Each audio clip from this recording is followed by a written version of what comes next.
Focus. Ideate. Innovate. Enable.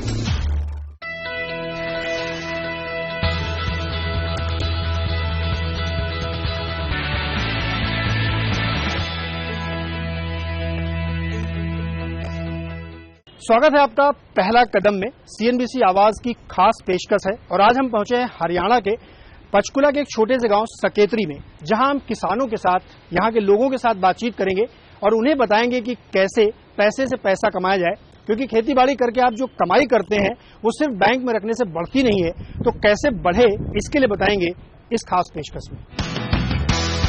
आज के दौर में पैसे से पैसा बनाना बहुत जरूरी हो गया है, लेकिन ये किया कैसे जाए इसकी जानकारी गांव के लोगों को बहुत कम होती है। इसलिए वित्तीय साक्षरता का महत्व समझाने के लिए पहला कदम की टीम पहुंची हरियाणा के गांव सकेतरी, जहां आज हमारे एक्सपर्ट्स गांव के लोगों को समझाएंगे कि कैसे वो अपनी आमदनी का कुछ प्रतिशत निवेश करके अपना कल और बेहतर बना सकते हैं। नमस्कार, स्वागत है आपका सीएनबीसी आवाज पर। और आज हम है हरियाणा के पंचकुला के एक छोटे से गांव सकेतरी में, जो चंडीगढ़ से काफी करीब है। और आज हम यहाँ के जो गांव के लोग हैं, हमारे तमाम सारे लोग हैं, उनसे बातचीत करेंगे, उनकी समस्याओं को सुनेंगे और उन्हें ये बताएंगे कि फाइनेंशियल लिटरेसी, वित्तीय साक्षरता कितनी जरूरी है आपके लिए जीवन में। और इसके लिए खास दो मेहमान हम लेके आए हैं। मुंबई से हमारे साथ हैं पंकज मठपाल, जो ऑप्टिमा मनी मैनेजर्स के मैनेजिंग डायरेक्टर हैं और एक सर्टिफाइड फाइनेंशियल एडवाइजर हैं, जो लोगों को सलाह देते हैं कि अपने पैसे आप कहां लगाएं। उसके साथ ही ललित शर्मा हमारे साथ हैं, जो बिरला सन लाइफ म्यूचुअल फंड के नॉर्दर्न इंडिया के हेड हैं, यहाँ पे फाइनेंशियल लिटरेसी और बिजनेस एक्सपेंशन को देखते हैं। उनसे भी बातचीत करेंगे कि उनके व्यूज क्या है, कैसे रखा जाए। पंकज जी, जैसे कि आप देख रहे हैं कि हमारे साथ बहुत सारे लोग जुड़े हुए हैं इस छोटे से गांव के, और इन सब लोगों का मेन बिजनेस शायद एग्रीकल्चर ही होगा। तो इस तरीके के परिवेश में लोग, चूंकि पंजाब है बड़ी धनी राज्य है और यहाँ पे बहुत अच्छी खेती होती है, बड़ा पैसा होता है, लेकिन पैसे को बहुत अच्छा मैनेज करना शायद नहीं होता, क्योंकि बहुत जानकारी नहीं होती है। तो इन लोगों के लिए आपकी प्राइमरी सलाह क्या होगी कि अगर पैसे जो कमाते हैं उसको कैसे बेहतर तरीके से रखें? देखिए, पहली चीज तो ये है कि पैसा बचाना चाहिए। जो भी आप कमाते हैं उसमें से कुछ प्रतिशत अपना पैसा बचना चाहिए, और जो बचाते हैं उसके बाद में उसको बराबर से इन्वेस्ट करना चाहिए। क्योंकि कई बार क्या होता है, आदमी आज अपना खर्चा कम करके पैसा बचा तो लेता है, लेकिन उसको अगर ढंग से इन्वेस्ट नहीं किया तो पैसा बढ़ता नहीं है। महंगाई बढ़ती जाती है, और महंगाई के साथ साथ अगर वो पैसा उस रफ्तार से नहीं बढ़ेगा तो आपके जो गोल हैं, जो आपके सपने हैं, वो पूरे करने में आपको दिक्कत आएगी। तो इसके लिए जरूरी है कि जब पैसे को बचाते हैं उसको ध्यान से सोच समझकर, जहां पर वो पैसा महंगाई की दर से ज्यादा तेजी से बढ़ सके, जिस दर से महंगाई बढ़ रही है उससे ज्यादा रिटर्न आपको मिलने चाहिए। बिल्कुल ललित, जैसे अभी पंकज ने बड़ा एक्सप्लेन किया, तो आमतौर पे क्या होता है कि जो छोटे शहर या गांव है, वहां पे लोगों की कमाई तो होती है, तो उनके पास क्या ऑप्शन होता है कि वो गए बैंक में जमा कर दिया, या बहुत ज्यादा थोड़ी अवेयरनेस हुई तो पोस्ट ऑफिस में गए, वहां पे MIS स्कीम चलती है उसमें कुछ लगा दिया। इससे ज्यादा ना तो उनको जानकारी होती है, ना समझ होती है। तो अब इसको जरूरत है एक्सपेंड करने की। तो ये जो तरीका एक ट्रेडिशनली चलता है, खासतौर पर उत्तर भारत के जैसे इलाकों में, उसको तोड़ने में किस तरीके से मददगार हो सकते हैं जो ये लिटरेसी मुहिम है हमारी? हमने ये देखा है कि नॉर्मली छोटे शहरों में ऐसा होता है ज्यादातर कि लोगों को गलत सलाह देकर के वो इधर उधर पैसा जरूर इन्वेस्ट कर देते हैं। बहुत सारी स्कीम्स ऐसी हैं, बहुत सारे हम सुनते रहते हैं कि ये फ्रॉड हो गया, वो फ्रॉड हो गया, जिसमें कि लोगों को बहुत ज्यादा रिटर्न्स की प्रॉमिस किया जाता है कि जी पैसा डबल हो जाएगा, इतना % रिटर्न आ जाएगा। तो आपने सबसे पहले जब भी कोई ऐसी सलाह दे या कभी भी आपको पैसा इन्वेस्ट करना, आपने सबसे पहले ये सोचना है कि ये जो मुझे बोल रहा है वो क्या वाकई में पॉसिबल है कि नहीं है। क्योंकि ये सुनने में बहुत अच्छा लगता है कि पैसा डबल हो जाए या पैसा इतना % मेरा रिटर्न आ जाए, लेकिन आपने ये जरूर सोचना है कि ये जनरेट होगा कैसे। क्योंकि ऐसे अगर होने लग जाए तो सबके सब लोग बना लें पैसा। तो हर एक तरीके के हिसाब से आपके पास इन्वेस्टमेंट ऑप्शंस हैं। एक म्यूचुअल फंड भी एक ऐसा ही इन्वेस्टमेंट ऑप्शन है जिसमें आप, जैसे कि पंकज जी ने बताया, कि आपको महंगाई दर से आगे बढ़ने वाला, महंगाई दर को क्रॉस करने वाला एक इन्वेस्टमेंट ऑप्शन चाहिए, जो कि आपको म्यूचुअल फंड दे सकता है। क्योंकि डायरेक्ट इन्वेस्टमेंट अगर आप करने जाएंगे तो बहुत ज्यादा चांसेस हो सकते हैं कि आप लोग उसमें जानकारी ना रखें और गलत इन्वेस्टमेंट कर बैठें। चलिए, तो ये हम अभी आपको ये समझाने की कोशिश कर रहे हैं कि कैसे आप अपने पैसे को न सिर्फ सुरक्षित रखें, बेहतर तरीके से उसको आगे बढ़ाएं भी। अब हम इसको आगे जब चर्चा करेंगे तो ब्रेक डाउन करते हैं कि बैंक अकाउंट आपका एक होगा, अब मेरे ख्याल में सबके पास कम से कम एक बैंक अकाउंट जरूर होगा, पोस्ट ऑफिस में भी होगा। तो एक एक चीजों को समझते हैं कि पोस्ट ऑफिस में रखने का क्या फायदा क्या नुकसान है, बैंक में रखने का क्या फायदा क्या नुकसान है।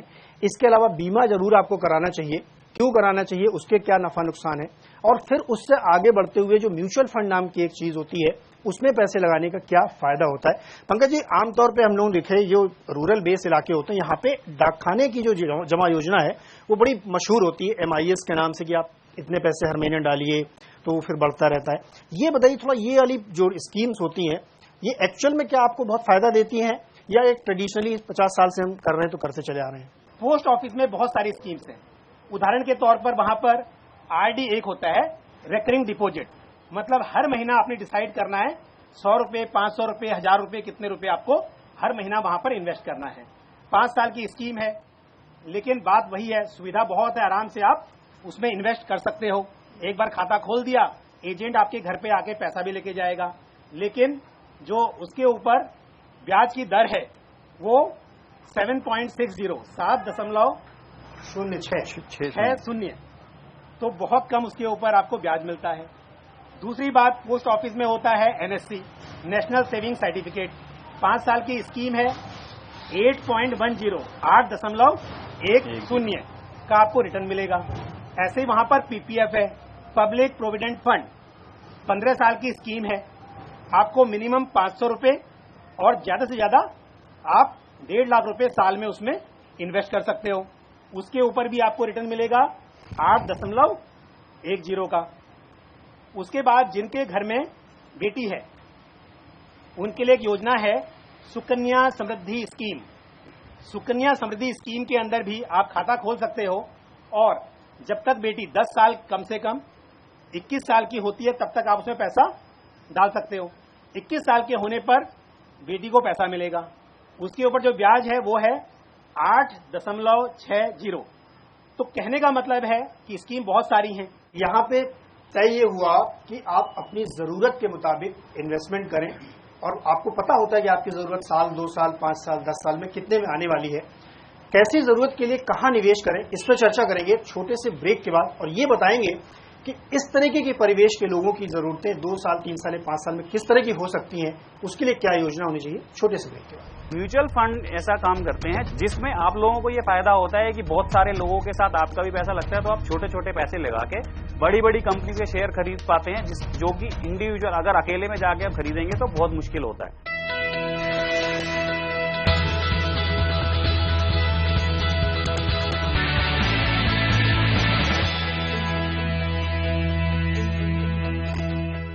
एक बार फिर से स्वागत है आपका CNBC आवाज पर और हम हैं पंचकुला के सकेतरी गांव पे और जहां पे हम बातचीत कर रहे हैं कि कैसे वित्तीय साक्षरता बढ़े और कैसे लोग ज्यादा से ज्यादा पैसा कमाएं। पंकज और ललित मेरे साथ हैं। तो ललित, जो ये परिवेश है यहाँ पे, मेरे हिसाब से ज्यादा जरूरतें क्या पड़ती होंगी कि हमको ट्रैक्टर खरीदना है या किसानी के लिए और कोई बड़ा खर्चा आना है या 5 साल बाद बेटी की शादी करनी है या 10 साल बाद बच्चे को बाहर भेजना है। तो ये जो 2-3 बड़े मोटे खर्चे हैं, खासतौर पर जो एग्री से रिलेटेड हैं, अगर इसके लिए हमें प्लानिंग करनी हो तो आप क्या सजेस्ट करेंगे कि हमें बैंक में FD कर देनी चाहिए या पोस्ट ऑफिस में करना चाहिए या कोई और दूसरा रास्ता आप सुझा सकें? जैसे कि पंकज जी ने बताया कि पोस्ट ऑफिस में आपको एक रेकरिंग डिपॉजिट, जिसको RD अकाउंट बोलते हैं, बैंक में भी खोलते हैं हम लोग, वैसा ही म्यूचुअल फंड भी आपको एक माध्यम बताता है जिसको हम सिस्टमेटिक इन्वेस्टमेंट प्लान बोलते हैं, SIP। SIP से पहले हमें ये समझना होगा कि जो भी अभी पंकज जी ने आपको बताई स्कीम्स, उसमें आपने देखा कि जो रिटर्न्स थे वो 8-8.25% से ऊपर किसी में भी नहीं गया, और जिसमें गया वो बहुत लंबे समय का प्लान था। तो क्या वो हमारा जो मकसद है इन्वेस्टमेंट करने का वो पूरा कर रहा है? क्योंकि हमारी जो महंगाई दर है वो 6.5 से 7.5% तक रहती है, 7% तक रहती है। तो उतने से तो आपका वैसे ही इंटरेस्ट का जो पोर्शन है जो आपने कमाया वो वैसे ही महंगाई में ही चला गया।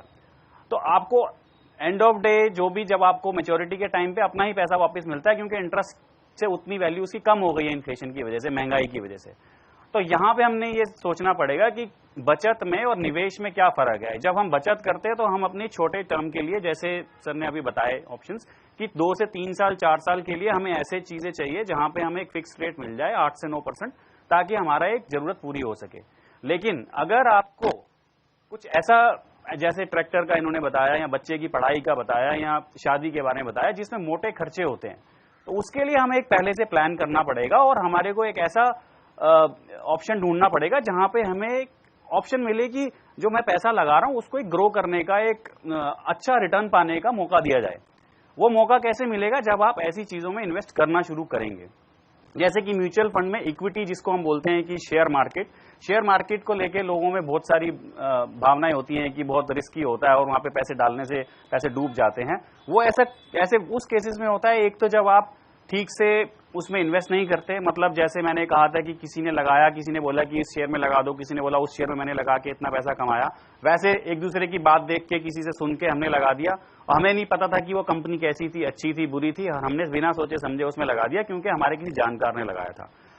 इसीलिए, क्योंकि ऐसा इसलिए होता है क्योंकि हमारे पास इतनी समझ नहीं होती है कि हम उस कंपनी को पढ़ सकें, उसके बारे में जानकारी हासिल कर सकें। हमें पता रहे कि भाई कल को गवर्नमेंट की कोई स्कीम आएगी तो उसका काम अच्छा चलेगा कि खराब हो जाएगा। तो ये बहुत सारी चीजें होती हैं जो किसी के भी बिजनेस को बढ़ाती हैं या घटाती हैं। तो इस चीज के लिए हमें कोई ऐसा माध्यम चाहिए जो कि ये काम हमारे बिहाफ पे कर सके। तो म्यूचुअल फंड ऐसा काम करते हैं जिसमें आप लोगों को ये फायदा होता है कि बहुत सारे लोगों के साथ आपका भी पैसा लगता है, तो आप छोटे छोटे पैसे लगा के बड़ी बड़ी कंपनी के शेयर खरीद पाते हैं, जो कि इंडिविजुअल अगर अकेले में जाके आप खरीदेंगे तो बहुत मुश्किल होता है।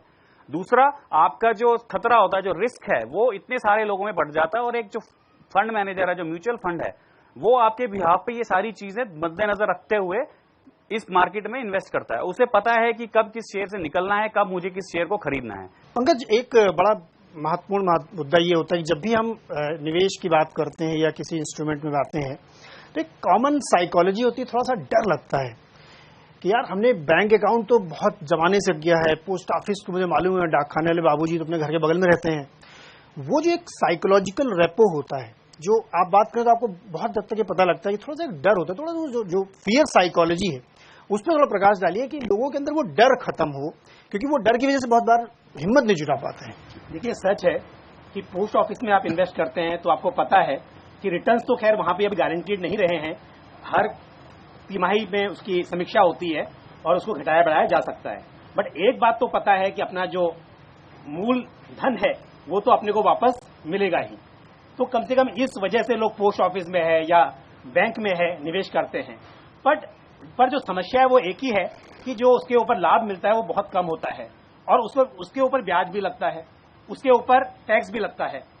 तो जब आप अगर 8% कमा रहे हो, उसके ऊपर टैक्स भी चुकाओगे, तो जो महंगाई की दर है उससे भी कम आपको लाभ आपके हाथ में रह पाएगा। तो इसके लिए जो फ्यूचर में, जो भविष्य में आपके गोल हैं, वो पूरे करने में आपको तकलीफ होगी। अब जरूरत यह है कि नई चीजें, जानकारी अपने को होनी चाहिए। ये सच है कि जब नई चीजें हैं तो वहां पर आपको डर लगेगा क्योंकि अभी कभी किया नहीं है। लेकिन जैसा अभी ललित जी आपको समझा रहे थे म्यूचुअल फंड के बारे में, वो अपने आप में अच्छा है। अच्छा इसके लिए है क्योंकि वो सरकार ने रेगुलेट किया हुआ है। सरकार ये नहीं बोल रही है कि रिटर्न कितना मिलेगा, उस पैसे के ऊपर कितना पैसा वापस मिलेगा इसकी गारंटी नहीं है।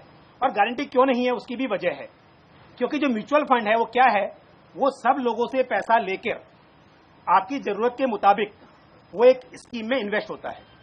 उदाहरण के तौर पर अगर यहां बैठे हुए लोग बोलते हैं कि हमें सोने में निवेश करना है, तो एक तरीका तो यह है कि आप अपने सुनार के पास जाओ और उससे सोना खरीद लो। सोने का भाव ऊपर बढ़ेगा, आपको फायदा होगा। सोने का भाव नीचे आएगा तो आपका पैसा कम हो जाएगा। लेकिन एक साथ में और रिस्क है, आप घर पे सोना रखोगे लाकर तो चोरी होने का डर लगता है।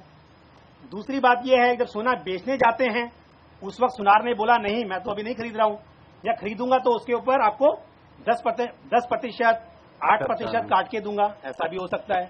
तो आपने क्या सोचा, एक गोल्ड म्यूचुअल फंड, मतलब ऐसा म्यूचुअल फंड जिसका पैसा सोने में लगता है, उसमें आपने निवेश करने की बात सोची। तो आपने क्या किया, म्यूचुअल फंड कंपनी बहुत सारी हैं, उनकी जो गोल्ड स्कीम है, ऐसी स्कीम जिसका पैसा सोने में लगता है, उसमें निवेश करने का मन बना लिया। आपका फायदा कितना होगा, जैसे मार्केट में सोने का भाव बढ़ेगा उसी हिसाब से आपके म्यूचुअल फंड का फायदा मिलेगा। अब फायदा नुकसान तो सोने के भाव पे निर्भर करता है, बट एक बात जरूर है, आपको कोई सोना नहीं मिलेगा, आपको पेपर मिलेगा, क्योंकि कंपनी सोना खरीद रही है और आपको पेपर दे रही है कि इतना सोना खरीदा हुआ है, आपको उसकी यूनिट्स मिल गई। जब बेचने जाना है आपने अपना रिडेम्पशन का फॉर्म जमा करना है और सीधा पैसा आपके अकाउंट में आ जाएगा। अगर यहाँ पे एक छोटा सा ब्रेक लेते हैं, ब्रेक के बाद हम एक बहुत महत्वपूर्ण इशू पे आने वाले हैं, बीमा। देखिए, बीमा बहुत जरूरी चीज है आपकी लाइफ में, हर एक को कराना चाहिए। वो क्यों कराना चाहिए और उसमें कई सारी जो सरकारी स्कीम्स हैं उनका फायदा उठाना चाहिए, वो क्या स्कीम्स है बताएंगे आपको एक छोटे से ब्रेक के बाद। कई बार एजेंट लोग अपने फायदे में ऐसी पॉलिसी देते हैं जहां पे आपका फायदा कम और एजेंट का फायदा ज्यादा होता है।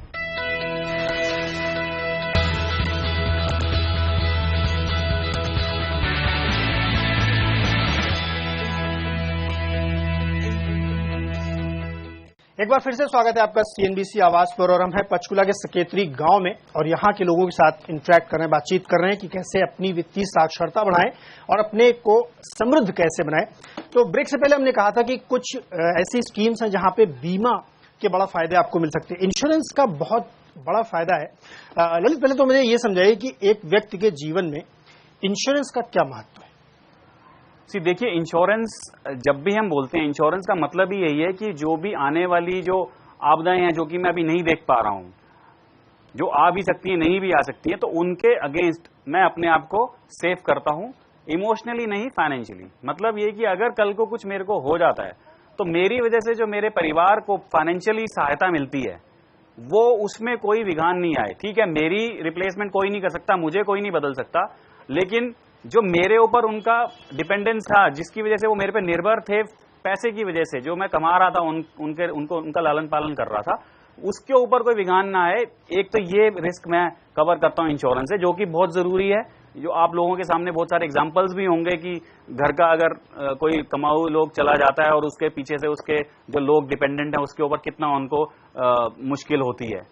एक ये, दूसरा इंश्योरेंस आप अपने आप को कवर करते हो जो, क्योंकि आप लोग ऐसे उसमें हैं काम में जिसमें आपको फिजिकली मेहनत बहुत करनी पड़ती है, शारीरिक मेहनत बहुत करनी पड़ती है, तो उसमें भी ऐसी बहुत सारी चीजें हो सकती हैं कि आपको बीमारी हो सकती है या आपको ऐसी चोट लग जाए जिसकी वजह से आप काम ना कर सकें, तो ऐसे के लिए भी हम मेडिकल इंश्योरेंस होते हैं जो कि आपको हेल्थ कवरेज देते हैं। पंकज, सरकार ने 2-3 बहुत बढ़िया स्कीम शुरू करी हैं इंश्योरेंस के लिए, जो इंडिविजुअली हैं, परिवार के लिए हैं, तो उसके बारे में थोड़ा बताइए कि उसका कैसे फायदा उठा सकता है और उसका प्रीमियम वगैरह कितना है। ये स्कीम बताने से पहले थोड़ा सा और मैं ऐड करना चाहूंगा कि आपदाएं जो होती हैं वो कह के नहीं आती हैं, जो मुसीबतें हैं वो बोलकर नहीं आती हैं, उसके लिए तैयार रहना अपनी जिम्मेदारी है। कुछ तो हम पैसा जुटाते हैं अलग से कि अगर ऐसा हो गया, अस्पताल में भर्ती होना पड़ा तो पैसा होना चाहिए, अगर एक ट्रैक्टर लिया और चोरी हो गया, एक्सीडेंट हो गया तो पैसा होना चाहिए, पर कितना, क्योंकि आपदाएं तो छोटी भी उससे बीमारी ऐसी होती है कि खर्चा बहुत ज्यादा भी हो सकता है, तो हर चीज का बीमा हो सकता है। दूसरी बात, लाइफ इंश्योरेंस जिसकी ललित जी बात कर रहे थे आपसे, अगर जो कमाने वाले व्यक्ति है आज कमा रहा है तो परिवार को पाल रहा है, अपने जरूरतें भी पूरी कर रहा है और भविष्य में आने वाले जो खर्चे हैं उसके लिए भी बंदोबस्त कर रहा है, पर उसको ही कुछ हो गया तो क्या, कहां से आएगा पैसा, तो उसके लिए जीवन बीमा। अब ये जो हम बीमा लेते हैं उसके लिए आपको कुछ प्रीमियम पे करना पड़ता है, प्रीमियम देना पड़ता है। सरकार ने क्या किया है, 2 स्कीम शुरू की हैं। एक है प्रधानमंत्री सुरक्षा बीमा योजना, जिसके अंदर 2 लाख रुपए का एक्सीडेंट कवर है। अगर जिस व्यक्ति ने इंश्योरेंस पॉलिसी ली है उसका एक्सीडेंट में उसकी डेथ हो जाती है तो उसके परिवार को 2 लाख रुपए मिलेंगे। हालांकि 2 लाख रुपया बहुत बड़ा अमाउंट नहीं है, बट उसके लिए आपको भरना कितना है साल का, सिर्फ 12 रुपए।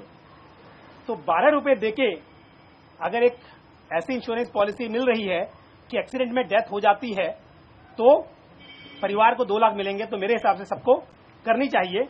और ये हर इंश्योरेंस कंपनी और आप बैंक में अगर जाते हैं तो बैंक से भी आप ये खरीद सकते हैं। उसके अलावा दूसरा होता है जीवन बीमा, उसका नाम है प्रधानमंत्री जीवन ज्योति बीमा योजना।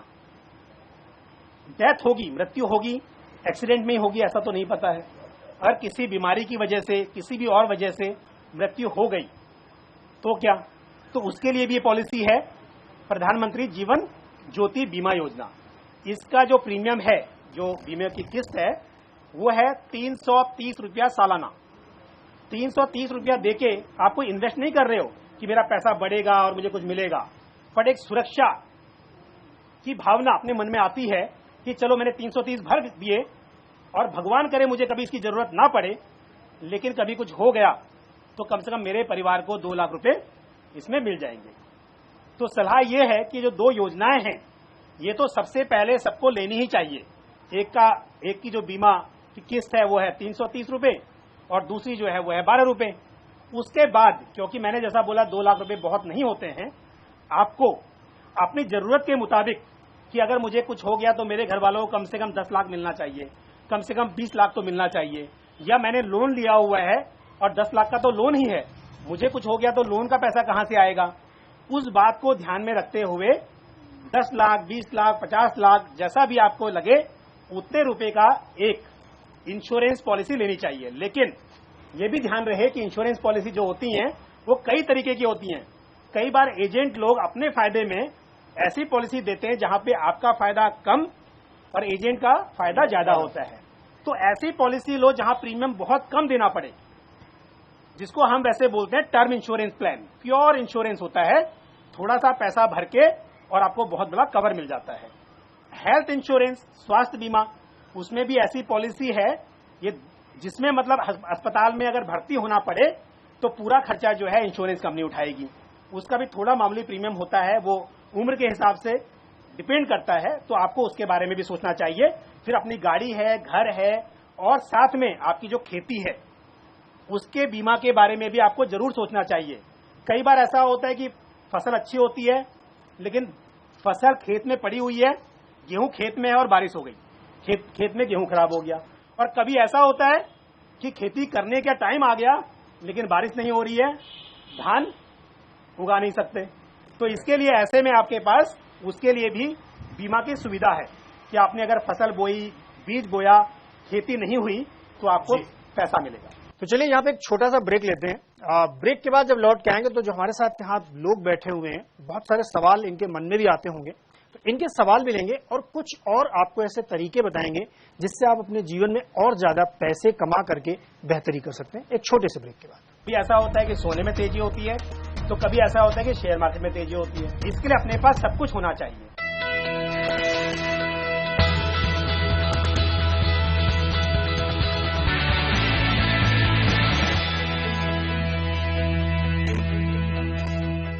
एक बार फिर से स्वागत है आपका सीएनबीसी आवाज पर और मैं हूं पंचकुला के सकेतरी गांव में और यहां के लोगों से इंटरेक्ट कर रहा हूं, यहां के लोगों से बातचीत कर रहा हूं। पंकज जी, ये बताइए सीधे सीधे कि अगर हम थोड़ा सा अपने पैसे को ज्यादा रफ्तार से बढ़ाना चाहें तो बाजार में क्या चीजें अवेलेबल हैं और उसमें कैसे निवेश करें? देखिए, अपने पैसे को अलग अलग जगह पे निवेश करना चाहिए और इसी में एसेट एलोकेशन भी कर लीजिए। उसमें क्या होता है, क्योंकि अपने को पता नहीं होता है कब सोने का भाव बहुत बढ़ेगा। कभी ऐसा होता है कि सोने में तेजी होती है, तो कभी ऐसा होता है कि शेयर मार्केट में तेजी होती है।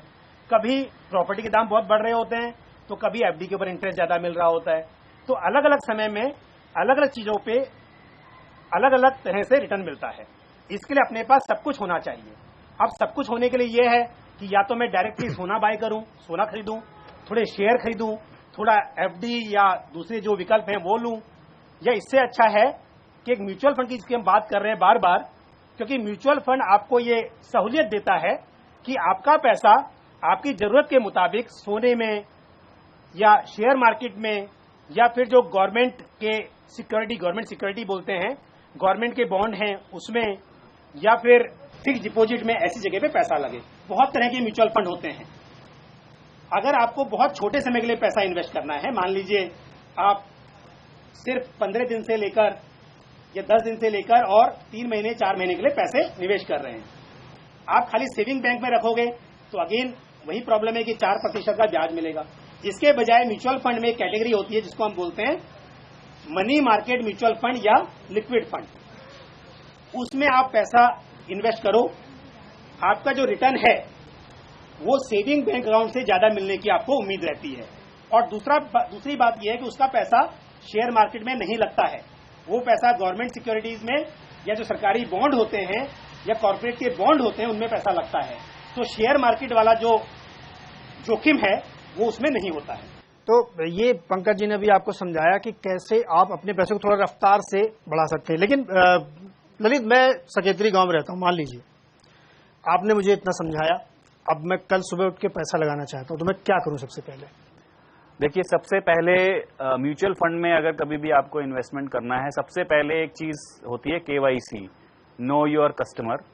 ये एक सरकार द्वारा ही और सेबी जो हमने बोला, security exchange board of India, उससे निर्धारित एक रिक्वायरमेंट है जो कि सबको करनी है जो भी म्यूचुअल फंड में इन्वेस्टमेंट करना चाहता है, जिसके लिए आपके पास पैन कार्ड, आपके पास आपका ID प्रूफ और फोटोग्राफ लगता है और आपका एड्रेस प्रूफ लगता है। एक बारी ये आपको किसी भी म्यूचुअल फंड के ऑफिस में या फिर जो उनसे रिलेटेड जो ऑफिसेज हैं, जैसे कैंप्स है या और दूसरे जो इनके एजेंट्स होते हैं, उनके थ्रू भी आप ये अपना KYC एक बारी करा सकते हैं। इसमें कोई पैसे नहीं लगते हैं, ये एक बारी आपको करना है। किसी भी म्यूचुअल फंड के साथ आप करा सकते हैं एक बारी। जब ये आप KYC कंप्लाइंट हो गए, कोई भी आपसे पूछे कि आप KYC कंप्लाइंट है तो आपका येस और नो स्टेटस होना चाहिए। अगर आपको पता है कि आप KYC हो तो आप येस हो।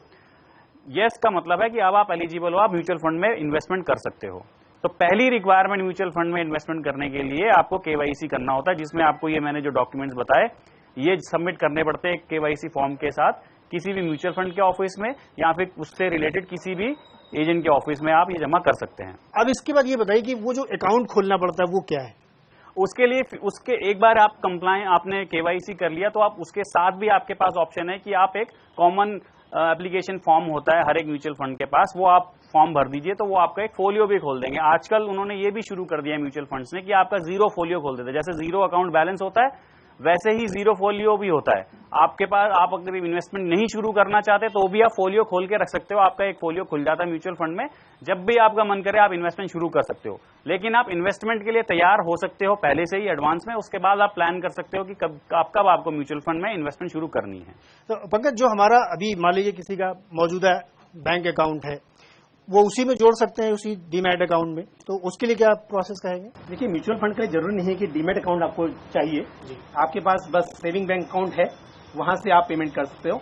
और आजकल तो 50,000 रुपए से कम का करना है तो आधार के बेस पे ही आपको, आधार कार्ड जो है उसके बेस पे ही आपको इन्वेस्टमेंट कर सकते हो। और दूसरा यह है कि बैंक्स भी, जो हम अभी बात कर रहे थे कि डिस्ट्रीब्यूटर्स हैं म्यूचुअल फंड के या जो म्यूचुअल फंड कंपनी है उनके ऑफिस में, उसके साथ साथ बैंक में भी आपको म्यूचुअल फंड मिलता है। म्यूचुअल फंड के वो भी डिस्ट्रीब्यूटर हैं। आप बैंक में जाके भी, हो सकता है कि आपके गांव वाला जो बैंक है वो म्यूचुअल फंड ना भी बेच रहा हो तो दूसरा बैंक बेच रहा होगा, वहां पर जाकर भी आप म्यूचुअल फंड में निवेश कर सकते हो। आपको अपने सेविंग बैंक अकाउंट से चेक देना है और आपको जो म्यूचुअल फंड की स्कीम आप चुनाव करते हो वो थोड़ा समझ लेना। ऐसा नहीं है, क्योंकि आज बहुत सारी कंपनी है म्यूचुअल फंड की और हर कंपनी के पास बहुत सारी स्कीम है। एक कंपनी के पास एक स्कीम होगी ऐसा नहीं है। तो इसके लिए पहले आपको देखना है कि कौन सी कंपनी का आपको लेना है। उस कंपनी के अंदर, उस म्यूचुअल फंड कंपनी के अंदर आपकी जरूरत के मुताबिक आपको ऐसी स्कीम लेनी है जिसका पैसा पूरा इक्विटी में जा रहा है या पूरा डेट में जा रहा है या थोड़ा इक्विटी में थोड़ा डेट में जा रहा है। वो चुनाव आपको थोड़ा समझ के करना पड़ेगा। कभी आप डिसाइड करें कि आपको म्यूचुअल फंड में शुरू करना है, और जो मैंने बोला कि कॉमन एप्लीकेशन फॉर्म आप भरें। बहुत से लोग ये ऐसी गलतियां करते हैं कि ना वो अपना एड्रेस ठीक से भरते हैं, ना वो अपना ईमेल आईडी भरते हैं अगर उनके पास है, ना वो अपना नंबर लिखते हैं, और सिग्नेचर और बैंक अकाउंट डिटेल्स, जो कि आपका बैंक अकाउंट नंबर क्या है। क्योंकि फ्यूचर में क्या होता है कि अगर कल को कभी आपको पैसा चाहिए और आप इंस्ट्रक्शन लिख के देते हो और अगर वो अकाउंट नंबर गलत है या सिग्नेचर आपके ठीक नहीं है तो पैसा निकालने में प्रॉब्लम होती है। और उस टाइम फिर लोगों को लगता है कि म्यूचुअल फंड पैसे नहीं दे रहा है या फिर मेरा पैसा है मुझे मिल नहीं रहा है। बट इसके लिए सबसे ज्यादा जरूरी है कि जब आप फॉर्म भरें अच्छे से उसको चेक करें कि जो भी आपका अकाउंट का नंबर है वो अच्छे से फॉर्म में भरा है, आपके जो सिग्नेचर है वो आपने अच्छे से किए हैं, और जो भी आपका फोन नंबर है, ईमेल आईडी है, एड्रेस है, वो अच्छे से पूरा का पूरा एड्रेस उसमें लिखा हुआ है, ताकि कल को अगर म्यूचुअल फंड कंपनी ने आपको कुछ भी स्टेटमेंट भेजना है या कुछ भी लेटर भेजना है, कोई भी इंफॉर्मेशन आपकी इन्वेस्टमेंट से रिलेटेड भेजनी है तो वो आप तक पहुंच सके। तो ये छोटी छोटी सावधानियां हैं जिसके जरिए आप अपने फॉर्म को भरते समय आपको ध्यान रखना चाहिए। चलिए एक ब्रेक लेते हैं यहाँ पे छोटा सा। ब्रेक के बाद लौटेंगे तो एक मल्टी लेवल मार्केटिंग की स्कीम होती है जिसमें बड़े गड़बड़ होते हैं और बहुत सारे लोग उसको सफर करते हैं, खासतौर पे गांव जैसे इलाकों में जहां पे लोगों को फंसा दिया जाता है। इससे कैसे बचें और इससे कैसे पहचाने कि ये खराब स्कीम हो सकती है, एक ब्रेक के बाद। कोई आगे गारंटीड बोले कि मेरी कंपनी की अब फिक्स डिपॉजिट जैसा ही है या फिक्स डिपॉजिट ही है, इसके ऊपर आपको 15% का ब्याज मिलेगा, 25% का ब्याज मिलेगा, तो आपको शक होना चाहिए।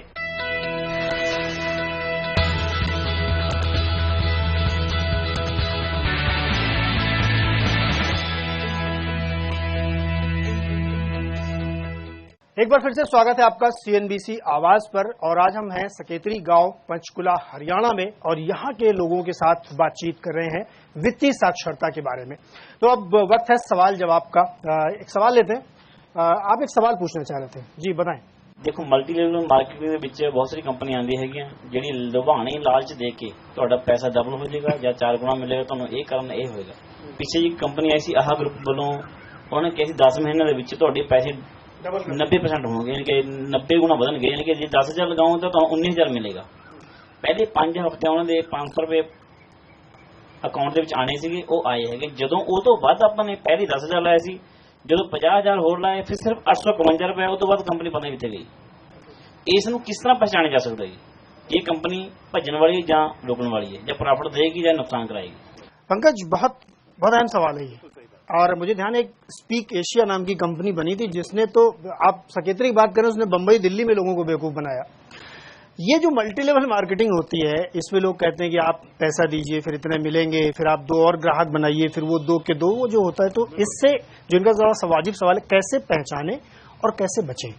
देखिए, एक तो ये मल्टी लेवल मार्केटिंग, दूसरा है चिट फंड। बहुत सारे चिट फंड जैसी कंपनी भी आती हैं जो आपको बोलती हैं कि इतना पैसा लगाओ, इतना आपको रिटर्न मिलेगा। और होता ही है कि शुरुआत में से आपने भी बोला कि शुरुआत में ये कंपनियां पैसा देती भी हैं, क्योंकि क्या है, थोड़े बहुत पैसा इकट्ठा हुआ और इतनी जल्दी भागेंगी तो उनका क्या फायदा होगा। तो पहले 1,000, 2,000, 10,000, जब बहुत सारे कस्टमर बन जाते हैं, बहुत सारा पैसा उनके पास आ जाता है, उसके बाद ही वो भागने की प्लानिंग करते हैं। और वो प्लानिंग से ही आते हैं कि इतना पैसा बन जाएगा हमारे पास, उसके बाद में हम नजर नहीं आएंगे। अब बात यह है, एक इंग्लिश में बोलते हैं टू गुड टू बिलीव, मतलब किसी बात पे बहुत ज्यादा भरोसा, मतलब बहुत लालच है, तो इसका मतलब उसमें धोखा होने वाला है। अगर बैंक आपको 8% का ब्याज दे रहा है, बिजनेस की तो बात अलग है, म्यूचुअल फंड है, शेयर मार्केट है, वहां पे तो नफा भी है, नुकसान भी है, वो अलग चीज है। लेकिन कोई आगे गारंटीड बोले कि मेरी कंपनी की अब फिक्स डिपॉजिट जैसा ही है या फिक्स डिपॉजिट ही है, इसके ऊपर आपको 15% का ब्याज मिलेगा, 25% का ब्याज मिलेगा, तो आपको शक होना चाहिए।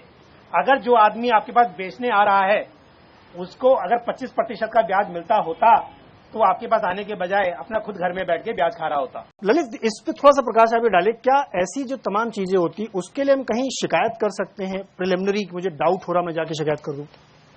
देखिए, बहुत सारी फॉरम्स हैं जिसमें आप शिकायत कर सकते हैं, लेकिन जैसा पंकज जी ने बताया कि उसके लिए एक रेगुलेटेड बॉडी भी होनी चाहिए।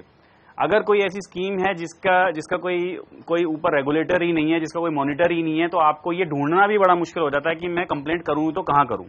जैसे कि आपने 1-2 स्कीम्स बताई हैं, उसमें ये ढूंढना कि ये इसका कौन है जिसके अंडर ये आता होगा, जो इसके लिए रिस्पॉन्सिबल होगा। तो एक तो कंज्यूमर फोरम है ही है जहां पे आप जा सकते हैं, क्योंकि ऐसी कंपनी के ऑफिस का तो कोई पता ही नहीं है कि आप ऑफिस में जाके कंप्लेंट करें। तो सबसे बड़ी चीज है कि कंज्यूमर फोरम, क्योंकि जब आपको किसी का पता ही नहीं है और उसके ऊपर क्या है, क्योंकि फाइनेंशियल प्रोडक्ट है, लेकिन वो उस पर्टिकुलर बॉडी के अंदर रजिस्टर्ड ही नहीं था, कभी उसको सरकार ने कभी मान्यता ही नहीं दी, तो वो भी उसकी कंप्लेंट लेने से मना करेंगे शुरू में। तो आपको सबसे पहले कंज्यूमर फोरम में जाना है, और कंज्यूमर फोरम के साथ, क्योंकि ये बिल्कुल धोखाधड़ी का मामला है, क्योंकि उसका कोई रेलिवेंस ही नहीं है, तो आप नॉर्मल पुलिस में जाके FIR भी दर्ज कर सकते हैं। सवाल ये है कि मेरी बेटी की शादी 15 साल बाद है, और मैं ऐसा कौन सा प्लान लूं कि जिससे मुझे ज्यादा प्रॉफिट हो सके। आप कितने पैसे हर महीने लमसम जमा कर सकते हैं? जी, तकरीबन 5,000। बहुत बढ़िया है। और ये मतलब क्वेश्चन बहुत बढ़िया है कि 15 साल की प्लानिंग आज कर रहे हैं, ये 5,000 रुपये महीने जमा कर सकते हैं। पंकज, बताइए कैसे? बढ़िया। बिल्कुल, आपने क्योंकि अपना लक्ष्य निर्धारित कर लिया है, समय का भी आपको अंदाजा है कि कितना समय आपके पास है। मेरी सलाह होगी, आप म्यूचुअल फंड में SIP के जरिए निवेश कीजिए, और क्योंकि लंबा वक्त है तो बिल्कुल आप डाइवर्सिफाइड इक्विटी म्यूचुअल फंड में निवेश कीजिए। आप 2 स्कीम ले लीजिए, क्योंकि थोड़ा सा और आपका डाइवर्सिफिकेशन होगा। 2 अलग अलग म्यूचुअल फंड कंपनी की 2 स्कीम में आप निवेश कीजिए, बट दोनों ही स्कीम जो है आपकी वो डाइवर्सिफाइड इक्विटी म्यूचुअल फंड हो, और 2,500 रुपये महीना वो 2 स्कीम में निवेश करना स्टार्ट करो। हर 6 महीने में रोज रोज उसका रेट मत देखो, लेकिन हर 6 महीने में, साल में एक बार उसको मॉनिटर जरूर करो। अगर वो स्कीम बराबर से परफॉर्म कर रही है, आप उसमें कंटिन्यूस चलते रहिए। और साथ में ये भी कोशिश करो, क्योंकि महंगाई के साथ जो शादी की बात कर रहे हो या बच्चे की एजुकेशन की बात कर रहे हो, समय के साथ वो बहुत कॉस्ट बढ़ती जाएगी। इसलिए आप क्या करो, हर साल जैसे आपकी सैलरी बढ़ती है वैसे ही 5% या 10% आप अपनी SIP के अमाउंट को भी बढ़ाते जाओ। इससे आपको 2 फायदे होंगे, एक डिसिप्लिन और दूसरा आपका जो पैसा है वो हर महीने निवेश होगा तो आपको रिटर्न और अच्छे मिलने की उम्मीद बढ़ जाती है। तो डिसिप्लिन और थोड़ा थोड़ा इन्वेस्टमेंट बढ़ाते रहना चाहिए जिससे कि आपको बड़े गेन्स हो। चलिए और एक सवाल लेते हैं आप जी, बताएं। सोर्स के जरिए म्यूचुअल फंड में ये ठीक है या अकाउंट को डीमैट अकाउंट खोलना जरूरी है? पंकज जी, म्यूचुअल फंड में निवेश करने के लिए डीमैट की जरूरत नहीं होती है। आप डीमैट है तो डीमैट में ट्रांसफर कर सकते हैं यूनिट, लेकिन ऐसी जरूरत नहीं है।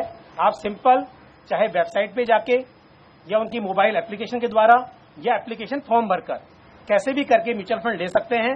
और उसका जो अकाउंट स्टेटमेंट है वो आपको फिजिकल फॉर्म में लेना है तो सर्टिफिकेट आ जाएगा, और अगर आपको अपने ईमेल में मंगाना है, अगर आपके पास ईमेल अकाउंट है तो ईमेल में भी आ जाएगा। उसके लिए आपको डीमैट खोलना और अलग से खर्चा करने की जरूरत नहीं है। ब्रेक के बाद फिर से सवाल जवाब का सिलसिला शुरू करेंगे और कुछ और इंटरेस्टिंग सवाल लेंगे। जितना टाइम आप अपनी इन्वेस्टमेंट को देंगे, जितनी जल्दी शुरू करेंगे, उतना आप आसानी से उतना पैसा इकट्ठा कर पाएंगे।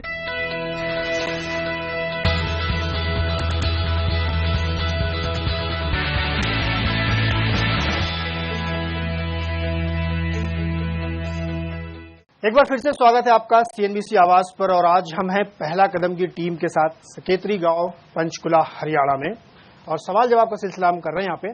और सवाल लेते हैं क्योंकि बहुत इंटरेस्टिंग बातचीत चल रही थी अभी। और मैं हेल्थ इंश्योरेंस के बारे में पूछना चाहता हूँ, कब किस उम्र में करानी चाहिए? पंकज, हेल्थ इंश्योरेंस किस उम्र में सही होता है शुरू कर देना? देखिए, बीमारी कभी बता के नहीं आती है, उसकी कोई उम्र भी नहीं होती है। हाँ, जरूर है कि जब उम्र बढ़ जाती है तो कुछ ऐसी बीमारियां हैं कि ज्यादा चांसेस होते हैं, पर ऐसा नहीं है कि बीमारी कम उम्र में नहीं होती है। 90 दिन जब बच्चे को हो जाते हैं पैदा होने के बाद, उसका बीमा कराया जा सकता है।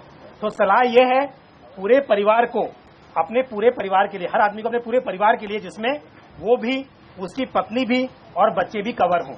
अगर बच्चे 21 साल से ऊपर हो गए हैं तो अलग से उनकी पॉलिसी होती है फिर, लेकिन अगर छोटे बच्चे हैं उनको अपनी पॉलिसी में साथ में आप शामिल कर सकते हैं। तो हर आदमी को स्वास्थ्य बीमा योजना करानी ही चाहिए, ताकि अगर कुछ भी खर्चा होता नहीं तो क्या होगा, इलाज संभव है लेकिन पैसे नहीं है, या जो पैसा इकट्ठा किया है, रखा था लड़की की शादी के लिए या बच्चे की पढ़ाई के लिए, चला गया अस्पताल में। इसके लिए जितनी जल्दी होगी, कोई उम्र नहीं है। आज अपने मन में बात आई है तो कल ही आप अपने पूरे परिवार के लिए स्वास्थ्य बीमा जरूर करा लें। जितनी जल्दी हो सके उतनी जल्दी, जैसे इन्होंने कहा 90 दिन के बच्चे की भी हो सकता है, तो फिर एज सुन एज पॉसिबल जितनी जल्दी आप इसको करा लें। चलिए और सवाल लेते हैं पीछे से जी, आप बताएं। सर, पेंशन प्लान के बारे में क्या बताते हैं आप, और ये किस उम्र में लेना चाहिए? सर, जैसा कि पंकज जी ने बताया, पेंशन प्लान की भी कोई उम्र नहीं है, क्योंकि जितना जल्दी आप शुरू करेंगे, क्योंकि पेंशन प्लान भी क्या है, जो आप सेविंग्स शुरू करते हैं तो आप जब तक 60 साल के होते हैं, मतलब जब तक आप रिटायर होने की उम्र में आते हैं, तब तक आपके पास इतना पैसा होना चाहिए ताकि जो आज आपका खर्चा है या जब तक आप कमा रहे थे जो आपका महीने का खर्चा है, वो भी आप रिटायरमेंट के बाद मीट कर सके। पर लेकिन उसके लिए वही चीज है, आपको कितना टाइम, जितना टाइम आप अपनी इन्वेस्टमेंट को देंगे, जितनी जल्दी शुरू करेंगे, उतना आप आसानी से उतना पैसा इकट्ठा कर पाएंगे। अगर आपकी उम्र 25 साल है, 30 साल है, उसी उम्र से आप पेंशन के लिए सेविंग शुरू कर सकते हैं। और पेंशन के लिए हम सबको यही बताते हैं कि अगर आप 25 साल 30 साल के हैं और आपके पास 25-30 साल का ही समय है इन्वेस्टमेंट के लिए, तो जैसे इन्होंने 15 साल के लिए बताया SIP डाइवर्सिफाइड इक्विटी फंड में, वैसे ही आप अपना अमाउंट निर्धारित कीजिए कि मुझे हर महीने इतना पैसा अपनी पेंशन के लिए, यानी कि रिटायरमेंट लाइफ के लिए मुझे सेविंग करना शुरू करना है, इन्वेस्टमेंट करना शुरू करना है। आप उतना पैसा एक SIP स्कीम में आराम से लगा सकते हैं, और क्योंकि आपके पास इतना समय है कि आप थोड़ा सा रिस्क ले सकते हैं, तो डाइवर्सिफाइड इक्विटी फंड आपके लिए एकदम सही है। ਅਸੀਂ ਹੁਣ ਰਿਟਾਇਰ ਹੋਣ ਵਾਲੇ ਹਾਂ ਜੀ, ਹੁਣ ਤੁਸੀਂ ਅੱਗੇ ਕਿੰਨਾ ਪੈਸਾ ਕਿਸ ਤਰ੍ਹਾਂ ਐਡਜਸਟ ਕਰੀਏ ਵੀ ਤਾਂ ਕਿ ਕੋਈ ਪੈਨਸ਼ਨ ਵੀ ਚੰਗੀ ਆ ਜਾਏ ਜਾਂ ਚੰਗੇ ਪੈਸੇ ਮਿਲ ਜਾਣ। पंकज, ये सवाल इनका मैं समझ पा रहा हूँ कि रिटायरमेंट के बाद के लिए अभी से तैयारी, तो इनके लिए क्या सजेशन होगा? देखिए, आपका सवाल है रिटायरमेंट में जो पैसा मिलेगा उस पैसे को सही तरीके से कैसे लगाएं ताकि पूरी उम्र आपके वो पैसा चल सके। इसके लिए जरूरी है अगेन एसेट एलोकेशन। क्योंकि अपना पैसा पहली बात तो लाभ देना चाहिए उसने, ताकि जो महंगाई है उसको मात देते हुए आपकी पूरी उम्र वो पैसा चल सके। नहीं तो क्या होगा, पैसा बढ़ेगा नहीं तो रिटायरमेंट के 5 साल में 6 साल में खत्म हो जाएगा। एक तो ये है, और दूसरी बात साथ में ये है वो पैसा सुरक्षित भी रहना चाहिए। तो आप क्या करना, जो पैसा मिलेगा उसको थोड़ा सीनियर सिटीजन सेविंग स्कीम जो कि आपको बैंक में और पोस्ट ऑफिस में मिलती है उसमें आप थोड़ा पैसा लगाना, वो क्योंकि सुरक्षित है। ब्याज की दर बहुत ज्यादा नहीं है, हालांकि उसके ऊपर अभी आज की तारीख में 8.60 का आपको ब्याज मिलता है, पर पैसा सुरक्षित है कम से कम, इसके लिए उसमें पैसा लगाओ। उसके अलावा आपके पास जो पोस्ट ऑफिस की MIS है उसमें थोड़ा पैसा लगाओ, और थोड़ा पैसा म्यूचुअल फंड के जैसे MIP है, मंथली इनकम प्लान, तो थोड़ा बहुत पैसा इक्विटी में जाता है, या थोड़े बैलेंस फंड है। अपने पूरे पैसे का करीब 15-20%, ज्यादा नहीं 15-20% आप ये जो इक्विटी वाली स्कीम है, जैसे अच्छे म्यूचुअल फंड की, डायरेक्ट शेयर में मत लगाना क्योंकि उसकी आपको जानकारी नहीं होगी तो पैसा बढ़ने की बजाय डूबने के चांस कम हो जाएंगे। लेकिन म्यूचुअल फंड के जरिए आप 15-20% उसमें लगाओ, बाकी का पैसा MIS और सीनियर सिटीजन सेविंग स्कीम में अपना पैसा लगाइए। पंकज जी और ललित, आपका बहुत बहुत शुक्रिया, आपने इन सब लोगों की जानकारी दी, और आप सब लोगों का बहुत शुक्रिया कि आप हमारे साथ जुड़े और इतनी महत्वपूर्ण चर्चा को आपने समझा, और मैं उम्मीद करता हूं कि आप इसको अपने जीवन में अमल में भी जरूर लाएंगे। धन्यवाद।